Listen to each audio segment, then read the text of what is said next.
வேண்டும். நம்ம வந்து எப்பத்தில் அந்த குர்ஆனோட தொடர்பு இருக்கும்போது நம்ம மனசு வந்து அமைதி அடையுது, நமக்கு நம்ம மகிழ்ச்சி அடைகிறோம். குர்ஆன் ஓதிட்டு இருக்கும்போதா, அல்லது அதை படித்து சிந்திக்கும் பொழுதா, அல்லது அதை மனனம் செய்யும் பொழுதா, இப்படியான எந்த மாதிரியான தருணங்களில் நம்ம வந்து குர்ஆனோட அந்த நம்ம அதை படித்து அதை மகிழ்கிறோம் அப்படிங்கிறதையும் நம்ம ஒவ்வொருவரும் சிந்திக்க கடமைப்பட்டிருக்கோம். நான் ஏற்கனவே சொன்ன மாதிரி குர்ஆன் வெறுமனே வாசித்து முடித்து விட வேண்டிய புத்தகம் அல்ல. ஒரேடியாக இன்று நிறைய பேர் டார்கெட் வச்சு முடிக்கிறோமே, அந்த மாதிரி முடிக்காமல் இதை வந்து நம்ம ஒவ்வொருவரும் ஒவ்வொரு பகுதியாக நிறையா பாகங்கள் இருக்கிறது. ஒவ்வொன்றுக்கும் ஒவ்வொரு சப்ஜெக்ட் இருக்குது. ஒவ்வொரு அத்தியாயத்துக்கும் ஒவ்வொரு நேம்கள், அல் ஃபாத்திஹா, சூரத்துல் இக்லாஸ், அத்தாரியாத், இந்த மாதிரி ஏகப்பட்ட ஒவ்வொன்றும் ஒவ்வொரு இதை அட்மினிஸ்ட்ரேட்டரை பற்றி சொல்லுது, குடும்ப வாழ்க்கையை பற்றி சொல்லுது, அலுவலகத்தை பற்றி சொல்லிக் கொடுக்குது, போர் தடங்களை பற்றி நம்ம சொல்லிக் கொடுக்குது. இந்த மாதிரி ஒவ்வொன்றுக்கும் ஒவ்வொரு சாப்டர்கள், அதில் ஏராளமான விஷயங்கள் இருக்குது. ஸோ அதில் அப்போ நம்ம இதில் ஆராய இப்போ நிறையா விஷயங்களை நம்மளால் இதில் வந்து எடுக்க முடியும். நம்ம எந்த அளவுக்கு டைம் ஸ்பெண்ட் பண்ணுறோமோ, இதில் நம்ம ஆராய முற்பண்ணுறோமோ, நமக்கு வந்து அதில் நிச்சயமாக ஒவ்வொருத்தரும் ஒவ்வொரு தகவலை அதிலிருந்து நமக்கு பெற முடியுங்கிறதுல மாற்று கருத்தே இல்லை. அது மட்டும் இல்லாமல் இந்த குர்ஆனை கையில் எடுத்த சமுதாயம் தோற்றதா வரலாறே இல்லை. இந்த குர்ஆனை விட்டு விலகி சென்று தோல்வி அடைந்ததாக தான் வரலாறு இருக்கே தவிர, இந்த குர்ஆனை கையில் எடுத்து அதை நடைமுறைப்படுத்தி அதை செயல்படுத்தும் போது அதில் நமக்கு வெற்றியை மட்டுமே நம்மளால் காண முடியும். தோல்வி என்ற பேச்சுக்கே இடமில்லாமல் தான் இருக்கும். ஆனால் எப்போ சமுதாயம் குர்ஆனை விட்டு விலகி சென்று மற்ற விஷயங்களை கான்சன்ட்ரேட் பண்ண ஆரம்பிக்குதோ, குர்ஆனை கையை விடுதோ, அப்பத்திலிருந்து அவர்களுடைய அந்த அழிவு காலம் என்பது ஸ்டார்ட் ஆகிவிடுது. அது எந்த மக்களும் அதுவும் அல்லாஹ் பாதுகாத்த மக்களை தவிர.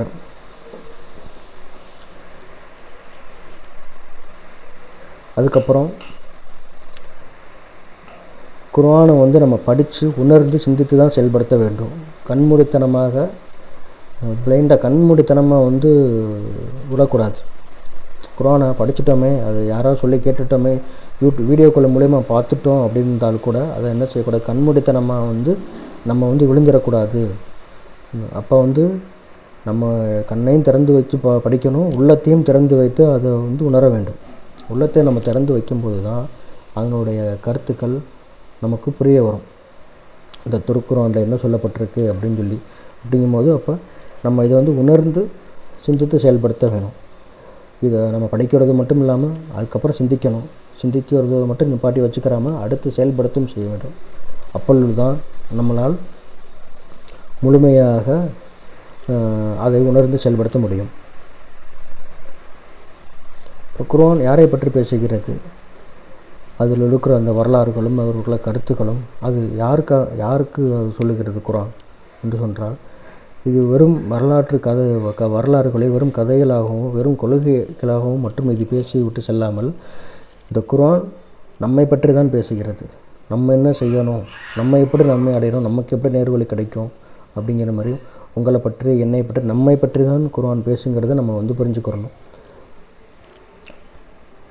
இந்த குர்ஆன் யாரை பற்றி பேசுகிறது என்று நம்ம வந்து புரிஞ்சுக்கிட்டோம். நம்மை பற்றி தான் இந்த குர்ஆன் வந்து பேசுது அப்படின்னு சொல்லி. இப்போ இந்த குர்ஆன் இந்த வாழ்க்கையில் ஒவ்வொன்றுக்கும் வந்து ஒரு நியதிகளை வந்து அல்லாஹ் ஏற்படுத்தி வச்சுருக்கான். இந்த ரூட்டில் போனால் வெற்றி கிடைக்கும், இந்த ரூட்டில் போனால் தோல்வி கிடைக்கும். அப்போ இந்த குர்ஆனை அடைகிறதுக்கும் நேர்வழி அடைகிறதுக்குன்னு ஒரு ரூட் இருக்குது. அந்த ரூட்டில் போனால் கண்டிப்பாக நிச்சயமாக வெற்றி தான். அப்போ அல்லாஹ் ஒவ்வொன்றுக்கும் அந்த நியதிகளை இப்படி போனால் இப்படி தான் அப்படின்னு சொல்லி அல்லாஹ் வந்து ஏற்படுத்தி வச்சுருக்கான். அப்போ நம்ம வந்து வெற்றி அடைகிறதுக்கு என்னென்ன செய்யணும், அப்போ அதோடய நியதிகள் என்ன அப்படிங்கிறது நம்ம ஆராய்ந்து அதை கண்டுபிடிக்கணும். அப்படிங்கும்போது தான் நம்மளால் அந்த வெற்றிக்குண்டான அந்த இடம், சூழல், எல்லா என்விரான்மெண்ட்டு எல்லாமே நமக்கு இசைவாக இருக்கும். ஒருத்தன் வெற்றி அடைவதற்கு என்ன செய்ய வேண்டும் சொல்லி இந்த குர்ஆன் பேசுகிறது. ஒருத்தன் தோல்வி அடையணும்னா, நரகத்துக்கு போகணும்னா என்ன செய்யணும் அப்படிங்கிறது இந்த குர்ஆன் பேசுகிறது. நீ சொர்க்கத்துக்கு போகணும் அப்படின்னாலும் நம்ம என்ன பண்ணணும் அப்படிங்கிறது அந்த குர்ஆன் பேசுகிறது. அப்போ இப்போ ரூட்டு வந்து நமக்கு வந்து இதில் கிளியராகவே இருக்குது, ரொம்ப கிளியராகவே இருக்குது. யார் என்ன செஞ்சால் அவங்க என்ன அடைவாங்க, எந்த ரூட்டை கையில் எடுத்தால் எந்த ரூட்டை நம்ம போகணுங்கிறத நம்ம தான் முடிவு பண்ணணும். இப்போ நம்ம இங்கேருந்து ஒரு ரூட்டுக்கு போகணும் அப்படின்னா நம்ம எல்லா பஸ்லையும் ஏறிட மாட்டோம்.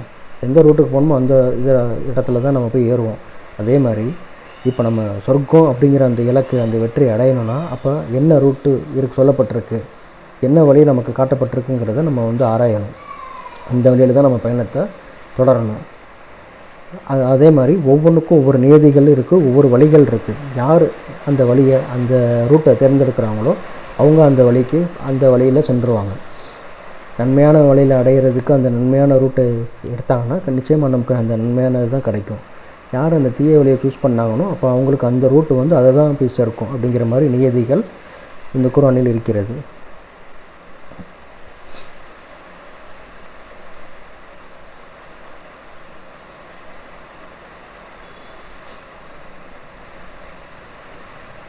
அதே மாதிரி உதாரணமாக சொல்கிறதா இருந்தால் மூசா நபியும் அவர்களுடைய தோழர்களும் ஃபிரௌனிடமிருந்து அல்லாஹ் காப்பாற்றி கடலில் பிறந்து அல்லாஹ் காப்பாற்றி வழிகாட்டி அவங்கள பாதுகாத்தான். அதுக்கப்புறம் அவங்களுக்கு வந்து ஒரு பட்டணத்துக்குள் நுழையணும் அப்படின்னு சொல்லி அல்லாஹ் கட்டளையிடுறான். அந்த பட்டணத்துக்குள் நுழைங்க, போர் செஞ்சு நுழைங்க. உங்களை மாதிரி ஏற்கனவே அங்கே ஒரு டீம் இருக்குது, அந்த டீம் கூட நீங்கள் போர் செய்யுங்க. போர் செஞ்சுட்டு நீங்கள் வந்து ஜெயிச்சுட்டு நீங்கள் அந்த பட்டணத்துக்குள் நுழைங்கன்னு சொல்லி அல்லாஹ் கட்டளையிடுறான். ஆனால் அவங்க வந்து அந்த தோழர்கள் வந்து என்ன சொல்கிறாங்கன்னா, நாங்கள் போர் செய்ய மாட்டோம், போர் செஞ்சு இந்த பட்டணத்துக்குள் நாங்கள் நுழைய மாட்டோம் அப்படின்னு சொல்லி மறுக்கிறாங்க. அது மட்டும் இல்லாமல் நீங்களும் உங்களுடைய இறைவன் போய் சரிங்க அப்படின்னு சொல்லி மூசா நபிகிட்ட சொல்கிறாங்க. மூசா நபிகிட்ட சொன்னோன்னே மூசா நபி வந்து இறைவன்கிட்ட சொல்கிறாங்க, இவங்க வந்து போர் செய்யாத ஒரு கூட்டமாக இருக்காங்க, இவங்கள வச்சுட்டு போர்லாம் செய்ய முடியல, ஒரு கோழைத்தனமாக இருக்காங்க அப்படின்னு மூசா நபி முறையிடுறாங்க. அதுக்கப்புறம் அல்லாஹ் வந்து 40 ஆண்டுகள் நீங்கள் வந்து இந்த பட்டணத்துக்குள் நிறைய தலையை வைக்கிறான், நீங்கள் வந்து வெளியில் 40 வருஷம் நீங்கள் வந்து சுற்றி தெரியுங்க, நீங்கள் வந்து உங்களுக்கு வறுமை இந்த மாதிரி விஷயங்கள்லாம் உங்களுக்கு வரும், நீங்கள் வெளியே போங்க, 40 வருஷம் நீங்கள் வந்து நுழைய முடியாதுன்னு சொல்லி அல்லாஹ் வந்து தடுத்துடுறான். அப்புறம் அந்த 40 வருஷம் அவங்க வெளியில் கஷ்டப்பட்டு ரொம்ப தட்டை வழியை விட்டுடுறான் அல்லாஹ். அதுக்கப்புறம் அவங்களுடைய சந்ததியினர்கள் வந்து பாடம் படிக்கிறாங்க, நம்மளுடைய மூதாதையர்களுக்கு அல்லாஹ் இப்படிலாம் சட்டம் வந்து கொடுத்துருக்கான், ஆனால் இவங்க வந்து அதை ஃபாலோ பண்ணாமல் அதை வந்து கோடைத்தனமாக போரிடாமல் அப்படி இருந்து புறம்போது காட்டிட்டாங்க, போரிடாமல் இங்கிட்டு வந்துட்டாங்க, அதனால தான் நம்ம இவ்வளோ கஷ்டப்பட்டோன்னு சொல்லி அவருடைய சந்ததியினர்கள் வர்றாங்க. வந்துட்டு அவங்க வந்து போர் செய்கிறாங்க, போர் செஞ்சு ஒரு பெரிய புரட்சி ஏற்படுத்துகிறாங்க. அப்போ இது வந்து என்ன தெரியுதுன்னா, அல்லாஹ் சொன்ன அந்த சட்டத்தை அவங்க அந்த கட்டளையை மீறினா அவங்களுக்கு என்ன கிடைச்சிச்சு, அதே இடத்துல அல்லாஹ்வுடைய சட்டத்தை ஃபாலோ பண்ணுறதுனால திரும்ப மாபெரும் புரட்சி வெடித்து அவங்களுக்கு வெற்றி கிடைக்கிது. ஸோ அப்போ இந்த மாதிரி ஒவ்வொருக்கும் ஒவ்வொரு ரூட் இருக்குது, அந்த ரூட்டு மூலிமா நம்ம போனோம்னா தான் நம்மளுடைய அந்த இலக்கை அடைய முடியும் அப்படிங்கிறது வழி தெளிவாக சொல்லப்பட்டிருக்கு. அதே மாதிரி இந்த வரலாற்று மூலமாக இந்த மாதிரி வரலாற்று செய்திகள் எல்லாம் கூறுவதன் மூலமாக நமக்கு கிடைக்கக்கூடிய படிப்பினைகள் என்ன, இது வந்து வெறுமனே சொல்லக்கூடிய வெறும் கதைகளாகவும் வரலாற்று கதைகளாகவே இது வந்து கிடையாது. இது மூலமாக மிகப்பெரிய படிப்பினைகள் வந்து நமக்கு இருக்குது. அப்போ ஒவ்வொரு வரலாற்றையும் நம்ம ஆய்வு செஞ்சு இதோடைய கருத்துக்களை உள்வாங்குவதன் மூலம் நம்மளால் மிகப்பெரிய கருத்துக்களை அடைய முடியும். ஒவ்வொன்றுக்கும் ஒவ்வொரு கருத்துக்கள் இருக்குது, ஒவ்வொரு வரலாறுக்கும் ஒவ்வொரு கருத்துக்கள் சொல்லப்பட்டிருக்கு. அப்போ அதை வந்து நம்ம ஆராயணும், அதை சிந்திக்கணும், அதில் நம்ம என்ன கருத்து சொல்லப்பட்டிருக்குன்னு சொல்லி அப்போனா தான் நம்மளால் முழுமையாக அதை தெரிஞ்சுக்க முடியும்.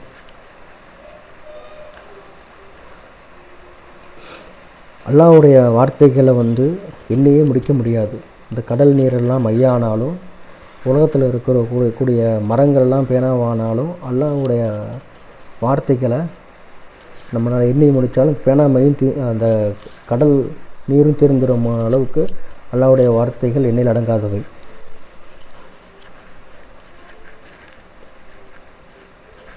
அப்போ இந்த குர்ஆனை நம்ம நெருங்குவதற்கு நமக்கு என்னென்ன விஷயங்கள்லாம் தடைகளாக இருக்குது அப்படிங்கிறத நம்ம சிந்திக்க வேணும். நம்ம ஒவ்வொருத்தரும் நம்ம வந்து சிந்திக்கணும். இந்த குர்ஆனை நம்ம நெருங்கி அடைவதற்கு, இந்த குர்ஆனை நம்ம சிந்திக்க விடாமல் தடுப்பதற்கு நமக்கு என்னென்ன விஷயங்கள்லாம் தடைக்கல்லாக நிற்கிது அப்படின்னு சொல்லி நம்ம ஒவ்வொருத்தரும் சிந்திக்க வேணும். அது சோம்பேறித்தனமாக இருக்கலாம், அல்லது நம்முடைய அலட்சிய போக்காக இருக்கலாம், அல்லது படித்தும் நிறைய பேத்துக்கு அது இல்லை எனக்கு படிப்பு வரல புரியலை அப்படிங்கிறவங்க சொல்லக்கூடியவர்களாகவும் நம்ம இடத்துல இருக்கலாம், அல்லது அதை கேட்டு தெரிந்து கொள்ள முடியாத அளவுக்கு சூழல் கூட நம்மக்கிட்ட இருக்கலாம். அதை என்னன்னு சொல்லி நம்ம ஒவ்வொருத்தரும் அதை சிந்தித்து பார்க்கணும். நம்ம அந்த குர்ஆனோட நெருங்கிறதுக்கு நமக்கு எந்த விஷயங்கள் நம்மளை வந்து தடுக்குது? ஏன்னா நம்மக்கிட்ட கையில் எல்லாமே இருக்குது, அதோடைய தர்ஜுமா இருக்குது, நமக்கு நேரம் கொடுக்கப்பட்டிருக்கு, போதியமான நேரங்கள் நமக்கு வழங்கப்பட்டிருக்கு, கையிலையும் குர்ஆனும் நமக்கு தமிழ் நம்ம மொழியிலேயே மொழிபெயர்க்கப்பட்டிருக்கு. மொபைல் ஃபோன்களே நம்ம அன்றாடம் யூஸ் பண்ணக்கூடிய அந்த மொபைல் ஃபோன்லேயுமே திருக்குர்ஆன் பதிவிறக்கம் செஞ்சுருக்கோம். இவ்வளோ வசதிகள் இன்றைக்கி நெட்டுகள் ஈஸியாக எல்லா வீட்லேயுமே கனெக்ஷன்ஸ், இன்டர்நெட்டு கனெக்ஷன்ஸ் வந்துருச்சு. நம்ம வந்து பள்ளிவாசலில் போய் தான் அந்த குர்ஆனை எடுத்து படிக்கணும் அப்படிங்கிறது இல்லை, புத்தகம் வடிவில் தான் படிக்கணும் அப்படிங்கிறது இல்லாமல் இருந்த இடத்துலையே கையில் வச்சுருக்கோம் மொபைலை, அதை எடுத்து ஆன் செய்தாலே நம்மளால் குர்ஆனை ஓப்பன் பண்ணி பார்த்துட முடியும், அதை படிச்சிட முடியும். அப்படி இருந்தும் கூட கையில் நம்ம பாக்கெட்லேயே நம்ம 24 மணி நேரமும் இந்த குர்ஆன் நம்ம கூடயே இருக்கிறது, எங்கேயுமே அது போகலை. அப்படி பக்கத்தில் இருந்தாலும் கூட நம்மளால் அதனுடைய பலனை அடைய முடியல, அதை குர்ஆனை நம்மளால் நெருங்க முடியல அப்படின்னு சொன்னால் அதுக்கு ஏதோ காரணம் இருக்குது. அந்த காரணம் என்ன அப்படின்னு சொல்லி நம்ம வந்து நம்மளே சுய பரிசோதனை செய்யணும். அது நமக்கு இன்ட்ரெஸ்ட் வரலையா, அதை படித்து அதை திறந்து பார்த்து ஓதி அதோடைய கருத்துக்களை புரிஞ்சுக்கணும்னு சொல்லி வரலையா? அல்லாஹ்வே குர்ஆனில் ஒரு வசனத்தில் சொல்கிறான், அவருடைய உள்ளங்களில் பூட்டு போடப்பட்டுள்ளனவா, அவர்கள் குர்ஆனை படித்து சிந்திக்க மாட்டார்களா, அல்லது அவர்கள் உள்ளங்களில் பூட்டுக்கள் போடப்பட்டிருக்கின்றனவா என்று அல்லாஹ் தஆலாவே குர்ஆனில் கேட்டுக்கிற மாதிரி நம்ம கையில் குர்ஆன்கள் இருந்தும் அதை விட்டு விலகிய சமுதாயமாகவே நம்ம வந்து இருந்துடக்கூடாது. ஏன்னா எந்த சமுதாயம் குர்ஆனை விட்டு தூரமாக போதோ, குர்ஆனை விடுதோ, அந்த சமுதாயத்துக்கு நிச்சயமாக அழிவு காலம் ஸ்டார்ட் ஆகிடுச்சுங்கிற மாதிரி தான் நம்ம வந்து நிறையா படிச்சிருக்கோம். குர்ஆனை விட்டு தூரமாக இருக்கக்கூடாது. அதனால் குர்ஆனை நம்ம வந்து படிக்கணும், படித்தா மட்டும் போதாது, சிந்திக்கணும். அப்படிங்கும்போது நம்ம வந்து அதை தொடர்பை அதிகப்படுத்தணும், குர்ஆனோடைய தொடர்பை நம்ம வந்து அதிகப்படுத்தணும். அதை படிக்க முற்படணும், அதில் உள்ள விஷயங்களை ஆராய முற்படணும், அதுக்கு இன்ட்ரெஸ்ட்டு வரணும். அதுக்குண்டான தடைகளை முதல்ல நம்ம நீக்கணும். ஃபஸ்ட்டு நம்ம அந்த தடைகளை என்னன்னு சொல்லி யோசிக்கணும். அதை பட்டியலிட்டுட்டு இதுதான் தடைன்னு நம்ம கண்டுபிடிச்ச பிறகு அந்த தடைகளை நம்ம வந்து முற்றிலுமாக நம்மளை விட்டு அகற்றணும். அப்போனா தான் நம்மளால் குர்ஆனை எளிதில் நெருங்க முடியும். நம்ம குர்ஆனை படித்து நெருங்கிறது மூலமாக அதில் இருக்கக்கூடிய அந்த பலன்களை, அதில் இருக்கக்கூடிய அந்த விஷயங்களை நம்மளால் புரிஞ்சிக்க முடியும். அதில் இருக்கக்கூடிய அந்த முத்துக்களை நம்மளும் அடைஞ்சிடலாம்.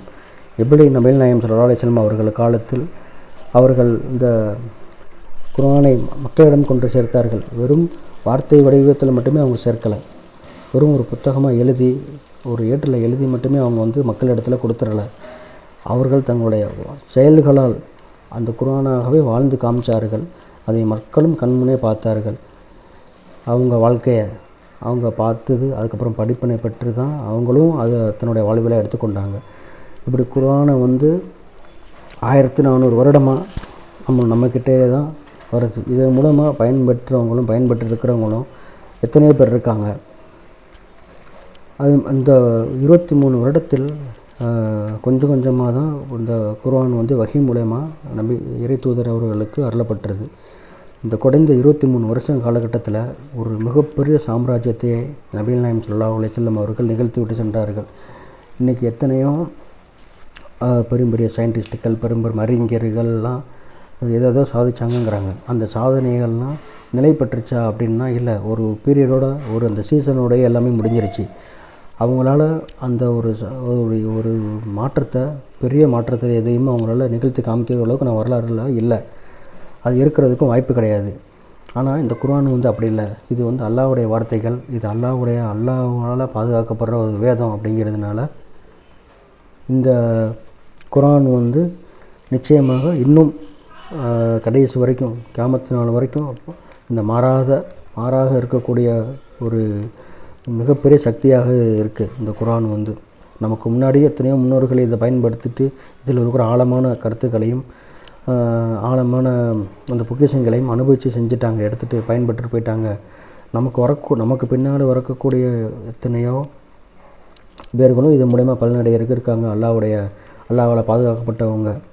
யார் அல்லாஹ் நாடி இருக்கானோ, ஹிதாயத்தை கொடுக்குறானோ அவங்களுக்கு நிச்சயமாக இது வந்து பலனளிக்கும். நிச்சயமாக இந்த குர்ஆன் வந்து இறைவனை அஞ்சுபவர்களுக்கு தான் இது பலன் தரும். நம்பிக்கை கொள்ளாத மக்களுக்கு, நம்பாமல் இருக்கிறவங்களுக்கு இந்த குர்ஆன் மூலம் அவர்களால் எதுவும் அறிந்து கொள்ள முடியாது அப்படிங்கிறத தான் நம்ம பார்க்குறோம். அப்புறம் அதனால் நம்ம இந்த குர்ஆனில் சொல்லப்பட்டிருக்கிற வரலாறுகள், இதில் இருக்கக்கூடிய செய்திகள் மூலியமாக நம்மளும் எப்படி அதை ஃபாலோ பண்ணி அந்த அச்சீவ்மெண்ட்டை அடையிறது அப்படிங்கிறது தான் நம்மளுடைய ஒவ்வொருத்தரும் இலக்காக இருக்கணும். ஸோ நம்ம எல்லாருமே மாறணும். அப்போ நம்ம இருக்கக்கூடிய அந்த நிலையிலேருந்து இன்னொரு நிலைக்கு மாறணும். நம்ம இப்படி இருக்கிற மாதிரியே நம்ம டெய்லி நம்மளுடைய ஹேபிட்டாக இருக்கும்னு சொன்னால் நமக்கு எந்த மாற்றமும் தெரியாது. அப்போ நம்ம மாறுறதுக்கு ரெடியாக இருக்கணும். என்ன செஞ்சால் நம்ம இதை அடைய முடியும், இந்த பலனை அடைய முடியும் அப்படிங்கிறதுக்கு ஒரு ரூட் இருக்கும். அந்த ரூட்டை நம்ம கண்டுபிடிச்சி நம்மளும் அதில் பயணிக்கணும். அப்படிப்பட்ட ஒரு வழியை நம்ம தேர்ந்தெடுத்தால் மட்டுமே நம்ம இலக்கை அடைய முடியும் அப்படிங்கிறது தெளிவாக இருக்குது. அப்போ குர்ஆனுடைய தடையை என்னென்ன தடை இருக்கோ நமக்கு குர்ஆனை நெருங்குவதற்கு அதை நீக்கணும்.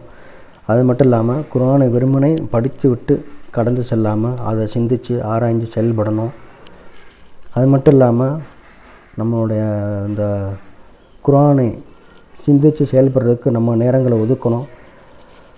இதில் நாம் தொடர்ந்து பயணித்து இதில் இருக்கக்கூடிய மேலும் குர்ஆன் சம்பந்தப்பட்ட விஷயங்களை நம்ம பகிரணும். ஒவ்வொருத்தரும் அதை கூட சிந்தித்து செயல்படக்கூடிய அந்த ஆற்றலை அல்லாஹ் நம்ம அனைவருக்கும் தந்தல் புரிவானாக. ஆமீன் ஆமீன் யா ரப்பல் ஆலமீன்.